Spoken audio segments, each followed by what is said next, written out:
Script തയ്യാറാക്കിയ അതേ വ്യക്തിയാണ് ഈ പറഞ്ഞ പോസ്റ്റ് ഇട്ട ആൾ. ഇതിലൊക്കെ ബന്ധമുണ്ടോ എന്നുള്ളതും ചിന്തിച്ചോളൂ.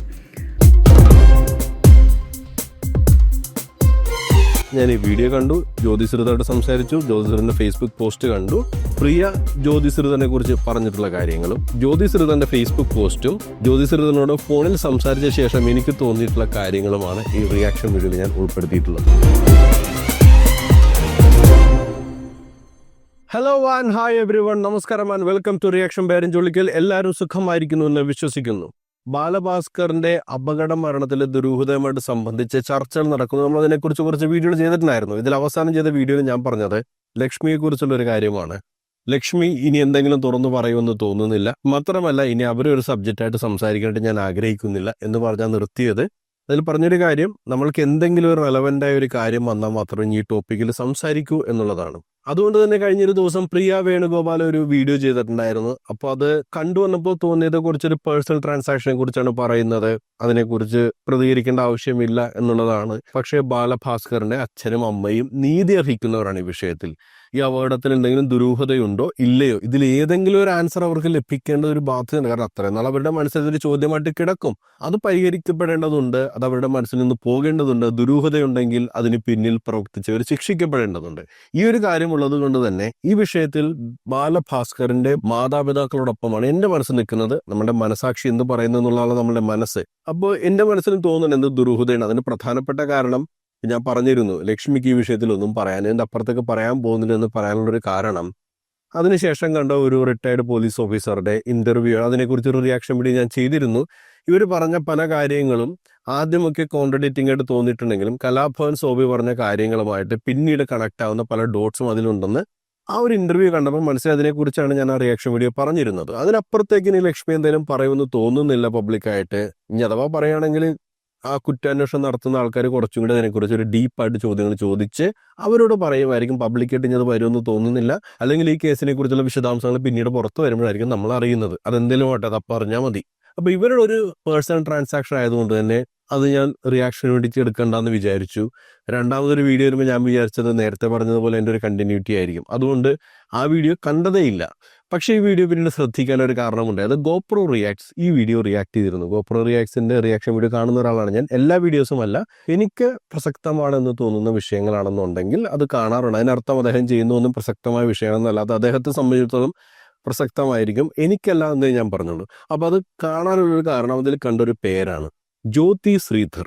ഈ ജ്യോതി ശ്രീധർ എൻ്റെ സുഹൃത്താണെന്ന് പറഞ്ഞിട്ടുണ്ടെങ്കിൽ ഒരു വിധത്തിലെ പേഴ്സണൽ അറ്റാച്ച്മെന്റും ഇല്ലാത്ത, അല്ലാതെ വ്യക്തിപരമായിട്ട് ഒരു കാര്യങ്ങളും അറിയാത്ത നല്ലൊരു സുഹൃത്ത്. കാരണം എഴുത്ത്, വായന, പാട്ട് ഇത് ഞങ്ങൾക്ക് രണ്ടുപേർക്ക് ഇഷ്ടമുള്ള കാര്യമാണ്. ഈ ഒരു ടോപ്പിക്കിൽ മാത്രമുള്ള ഡിസ്കഷനേ ഉള്ളൂ. അതിനെക്കുറിച്ച് ഡിബേറ്റ് ചെയ്യും, സംസാരിക്കും.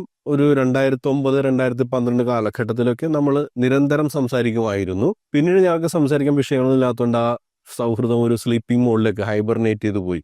ഈ ഒരു വിഷയത്തിന് വേണ്ടിയാണ് ഞാൻ ഇന്ന് അവരെ വിളിക്കുന്നത്. ജ്യോതിശ്രീധരന്റെ ഫേസ്ബുക്ക് പോസ്റ്റ്, അതെന്താണ് സംഭവം എന്നറിയാൻ വേണ്ടി നോക്കിയപ്പോഴാണ് ഈ വീഡിയോയിൽ അതിനെക്കുറിച്ച് പറയുന്നത് കണ്ടു. അപ്പോൾ ഞാൻ ഈ വീഡിയോ കണ്ടു, ജ്യോതിശ്രീധരോട് സംസാരിച്ചു, ജ്യോതിശ്രീധരന്റെ ഫേസ്ബുക്ക് പോസ്റ്റ് കണ്ടു. അപ്പോൾ ആ വീഡിയോയിൽ പ്രിയ പറയുന്ന കാര്യങ്ങളും ജ്യോതിശ്രീധരന്റെ ഫേസ്ബുക്ക് പോസ്റ്റും ജ്യോതിശ്രീധരനോട് സംസാരിച്ചപ്പോൾ എനിക്ക് തോന്നിയ ചില കാര്യങ്ങളുമാണ് ഈ റിയാക്ഷൻ വീഡിയോയിൽ ഉൾപ്പെടുത്തിയിരിക്കുന്നത്. അപ്പോൾ നമുക്ക് ആദ്യം ആ വീഡിയോ ഒന്ന് കണ്ടു നോക്കാം. ഒക്ടോബർ 2 സംസ്കാര ചടങ്ങുകളൊക്കെ കഴിഞ്ഞ് 6 ഫേസ്ബുക്കിലൂടെ ജ്യോതി ശ്രീധർ എന്ന് പറയുന്ന ഒരു അധ്യാപികയുടെ ഒരു പോസ്റ്റ് വരുന്നു. സംസ്കാര ചടങ്ങുകളിൽ ബന്ധുക്കളെല്ലാവരും വളരെയധികം എന്താ പറയുക, നാടകീയമായിട്ടുള്ള രംഗങ്ങളായിരുന്നു, കരച്ചിലായിരുന്നു, ക്യാമറയ്ക്ക് മുന്നിൽ മത്സരമായിരുന്നു, അങ്ങനെയൊക്കെയാണ് അവർ ഉപയോഗിച്ചിരുന്ന വാക്കുകൾ. പക്ഷേ കുറച്ചു പേർ അവിടെ വേദനയൊക്കെ കടിച്ച് അമർത്തി ഇരുന്നു. ബാലുചേട്ടൻ്റെ തമ്പി, ബാലുചേട്ടൻ്റെ ജമീൽ എന്ന് പറഞ്ഞ മറ്റൊരാൾ. പിന്നെ അങ്ങനെ ഇങ്ങനെ പറഞ്ഞ് വീണ്ടും കുടുംബത്തെ കുറേ കുറ്റം പറഞ്ഞ് വല്യമ്മാവനെ മാത്രം എങ്ങും തൊടാതെ കുറച്ചൊന്ന് പുകഴ്ത്തി. പിന്നെ ഈ പറഞ്ഞ വ്യക്തികളെ അങ്ങേയറ്റം പുകഴ്ത്തിയൊക്കെയാണ് അവർ സംസാരിച്ചിരുന്നത്. ഇന്നലെയൊക്കെ ഒരുപാട് പ്രാവശ്യം മെൻഷൻ വന്ന് ബാലഭാസ്കർ ഏറ്റവും അധികം കുടുംബത്തെക്കുറിച്ച് മോശമായിട്ട് സംസാരിച്ചിട്ടുണ്ട്, ട്രബിൾഡ് ചൈൽഡ്ഹുഡിനെ പറ്റി സംസാരിച്ചിട്ടുണ്ട്, എക്സ്ട്രീം സ്വഭാവത്തെ പറ്റി സംസാരിച്ചിട്ടുണ്ട് എന്നൊക്കെ പറയുന്ന ആ ഒരു വീഡിയോ ഉണ്ടല്ലോ, കൈരളി TV-യിൽ വന്ന JB ജംഗ്ഷൻ. ആ JB ജംഗ്ഷൻ്റെ സ്ക്രിപ്റ്റ് തയ്യാറാക്കിയ അതേ വ്യക്തിയാണ് ഈ പറഞ്ഞ പോസ്റ്റ് ഇട്ട ആൾ.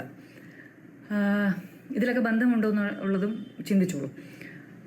ഇപ്പൊ ഈ ഒരു പോർഷൻ പറഞ്ഞതുകൊണ്ട് തന്നെയാണ് ഞാൻ ജ്യോതിയെ വിളിക്കാനുള്ള കാരണം എന്ന് വെച്ചിട്ടുണ്ടെങ്കിൽ ജ്യോതി സ്ക്രിപ്റ്റ് എഴുതുന്ന കാര്യം എനിക്കറിയാം. ഇന്റർവ്യൂസിനോട് സ്ക്രിപ്റ്റ് ചെയ്തിട്ടുണ്ട്. ജ്യോതി ഞാൻ പരിചയപ്പെടുന്ന സമയത്ത് തന്നെ ഞങ്ങൾ റൈറ്റേഴ്സ് ഫോറം എന്ന് പറയുന്ന ഒരു ഫേസ്ബുക്ക് ഗ്രൂപ്പിലൂടെയാണ് പരിചയപ്പെടുന്നത്. അപ്പോൾ ഇവര് സ്ക്രിപ്റ്റ് എഴുതുന്ന ഒരാളാണ് എന്നുള്ള കാര്യം എനിക്കറിയാം. പക്ഷേ ഇവരിത് പറയുമ്പോൾ നമ്മളത് ചോദിക്കണമല്ലോ, എഴുതിയിട്ടുണ്ടോ എന്നുള്ളത്.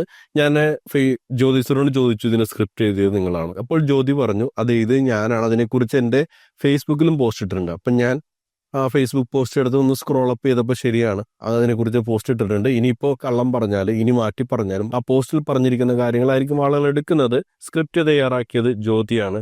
ചോദ്യങ്ങൾ തയ്യാറാക്കിയിരിക്കുന്നതിനെ കുറിച്ച് അതിന് വ്യക്തമായിട്ട് പറയുന്നുണ്ട്. ചോദ്യങ്ങൾ തയ്യാറാക്കാനായിട്ട് ജോൺ ബ്രിട്ടാസ് ആവശ്യപ്പെടുന്നു. ബാലുവിനെ JB ജംഗ്ഷനിൽ കൊണ്ടുവരണമെന്ന് ആഗ്രഹിച്ചിരുന്ന ഒരാളാണ് ജ്യോതി ശ്രീധർ. സ്ക്രിപ്റ്റ് എഴുതണമെന്ന് ആവശ്യപ്പെട്ടപ്പോൾ ഇവർ ഓൺലൈനിലേക്ക് ഇദ്ദേഹത്തിന്റെ ജീവിതത്തെക്കുറിച്ച് തപ്പുന്നു. അപ്പം ഞാൻ എൻ്റെ മനസ്സുകൊണ്ട് വിചാരിക്കേണ്ട ആ പോസ്റ്റ് വായിക്കുമ്പോൾ ജ്യോതിക്ക് ഇദ്ദേഹത്തിൻ്റെ സൗഹൃദമുള്ളപ്പോൾ എന്തിനാണ് ഈ ഓൺലൈനിൽ പോയി തിരയുന്നത്? പക്ഷെ പിന്നീട് ഇത് വായിച്ചു വന്നപ്പോൾ മനസ്സിലായി അവർ പിന്നീട് ബാലഭാസ്കറിനെ തന്നെ വിളിച്ചതിന് ശേഷം അദ്ദേഹത്തിന്റെ ജീവിതത്തെക്കുറിച്ചുള്ള കാര്യങ്ങൾ, തുടക്കം മുതലുള്ള കാര്യങ്ങളെല്ലാം മനസ്സിലാക്കിയ ശേഷമാണ് അതിനെ ബേസ് ചെയ്ത് സ്ക്രിപ്റ്റ് എഴുതുന്ന. ആ സ്ക്രിപ്റ്റ് അനുസരിച്ചിട്ടാണ് ഇന്റർവ്യൂവിൽ ചോദ്യങ്ങൾ ചോദിച്ചിട്ടുള്ളത്. ഇത് സത്യസന്ധമായ കാര്യമാണ്.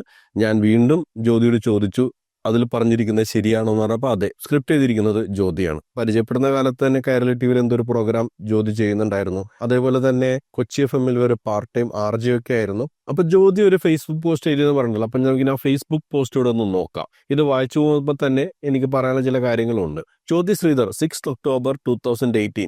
ബാലുവേട്ടന്റെ സംസ്കാര ചടങ്ങുകളുടെ വാർത്തകളിൽ ഞാൻ ഏറ്റവും അധികം തിരഞ്ഞ 2 മുഖങ്ങൾ ഇതാണ്. ജമീൽ എന്ന ബാലുവേട്ടന്റെ ജമ്മുവും പ്രകാശ് തമ്പി എന്ന ബാലുവേട്ടന് തമ്പിക്കുട്ടനും. രണ്ടുപേരും പിന്നീട് സ്വർണ്ണക്കടത്ത് കേസിൽ അറസ്റ്റ് ചെയ്യപ്പെട്ടവരാണ്. ബാലുവേട്ടന് അപകടമുണ്ടായത് മുതൽ സംസ്കാരം വരെ എല്ലാം ഓടി നടന്ന് ചെയ്തത് തമ്പിയാണെങ്കിൽ ജമീൽ ഞാൻ കരുതിയതുപോലെ തന്നെ ഒരു മൂലയ്ക്ക് ഒതുങ്ങി നിന്നു. ഒന്നും ചെയ്യാനാവാതെ പൊട്ടിക്കരയായിരുന്നു. തമ്പിയുടെ ഇടപെടൽ നമുക്ക് ഒരുപാട് സംശയം തോന്നിയിട്ടുള്ള ഒരു കാര്യം പ്രധാനമായിട്ടും ഫോൺ കൈവശം വെച്ചതുമായിട്ട് ബന്ധപ്പെട്ട്. ഫോൺ കൈവശം വെച്ചു എന്ന് മാത്രമല്ല, അത് തിരിച്ചു കൊടുത്തില്ല. പിന്നീട് ഒരു കേസുമായിട്ട് നടന്ന റെയ്ഡിലാണ് ആ ഫോൺ ഇയാളുടെ കയ്യിൽ നിന്ന് പിടിച്ചെടുക്കുന്നത്. അങ്ങനെ ഓടി നടന്ന ആളുടെ ഒരു മഹത്വം നമ്മൾ അറിഞ്ഞിരിക്കുന്നത് നല്ലതാ. ചടങ്ങുകളിലെ ലൈവുകളിൽ രാഷ്ട്രീയക്കാരും ബന്ധുക്കളും ഒക്കെ ഒരു മത്സരം പോലെ മുന്നിൽ നിൽക്കുമ്പോൾ ബാലുവേട്ടൻ ഏറ്റവും പ്രിയപ്പെട്ട ഒരാളായ തമ്പി എല്ലാം നോക്കി ചെയ്യുന്നത് അങ്ങ് കാണാമായിരുന്നു. എന്നാൽ ജമീലിനെ കണ്ടതേയില്ല. പിന്നെ ഏതോ ഒരു ചാനലിൽ 1 മിനിറ്റ് കണ്ടു ഒരൽപ്പം മാറിക്കരയുന്ന ജമീലിനെ.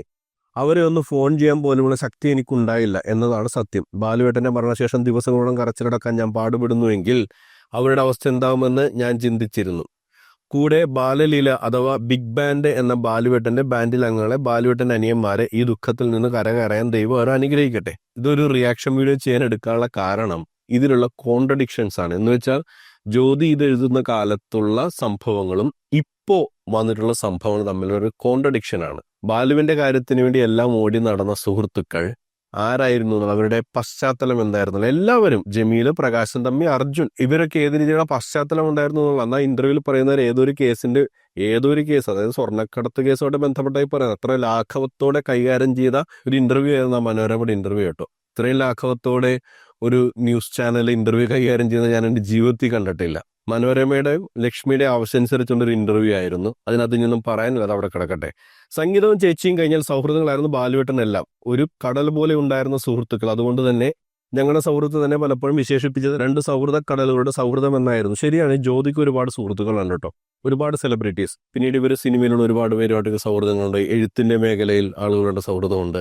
സെലിബ്രിറ്റീസ്, പാട്ടുകാർ ഒക്കെ ഒരുപാട് വലിയൊരു സൗഹൃദ കൂട്ടായ്മ ജ്യോതിക്കുണ്ട്. അപ്പൊ ഈ പറയുന്ന കാര്യത്തിൽ അതിശയോക്തിയൊന്നുമില്ല. പിന്നീട് വരുന്ന ഒരു കാര്യമാണ് എന്നെ ഇതിനകത്ത് സംസാരിക്കാൻ പ്രേരിപ്പിക്കുന്നത്. നിർത്താതെയുള്ള ബാലുവേട്ടന്റെ സംസാരത്തിൽ ബന്ധുക്കൾ അങ്ങനെ വരുമായിരുന്നില്ല. വന്നിരുന്നത് ബാലുവേട്ടന്റെ ഗുരുവായ അമ്മാവനും പിന്നെ ചേച്ചിയും വീട്ടുകാരും ഒക്കെ തന്നെയായിരുന്നു. പകരം ഓരോ സുഹൃത്തിനെയും അക്കമിട്ട് നിരത്തി വിശദീകരിച്ച് എനിക്ക് പരിചിതമാക്കി തരുമായിരുന്നു ബാലുവേട്ടൻ. അതായത് ബന്ധുക്കൾക്ക് യാതൊരു പ്രാധാന്യവും ഇല്ല എന്നുള്ളതായിരുന്നു. അത് ആ ഇന്റർവ്യൂവിലും അങ്ങനെ ഒരു സംഭവം വന്നിട്ടുണ്ട്. അപ്പോൾ ഇതിൽ വളരെ പ്രധാനപ്പെട്ട ഒരു വ്യക്തിയുണ്ട്, അത് ബാലുവേട്ടന്റെ ഗുരുവായ അമ്മാവൻ. ബന്ധുക്കളെ കുറിച്ച് പറയുന്നത് വെച്ചിട്ടുണ്ടെങ്കിൽ അച്ഛനമ്മയെ കുറിച്ച് പറയുന്നില്ല എന്നുള്ള ഞാൻ മനസ്സിലാക്കുന്നത്, സഹോദരങ്ങളെ കുറിച്ച് പറയുന്നില്ല എന്നുള്ളതാണ്. എടുത്തു പറയുന്ന ആളാണ് അമ്മാവൻ.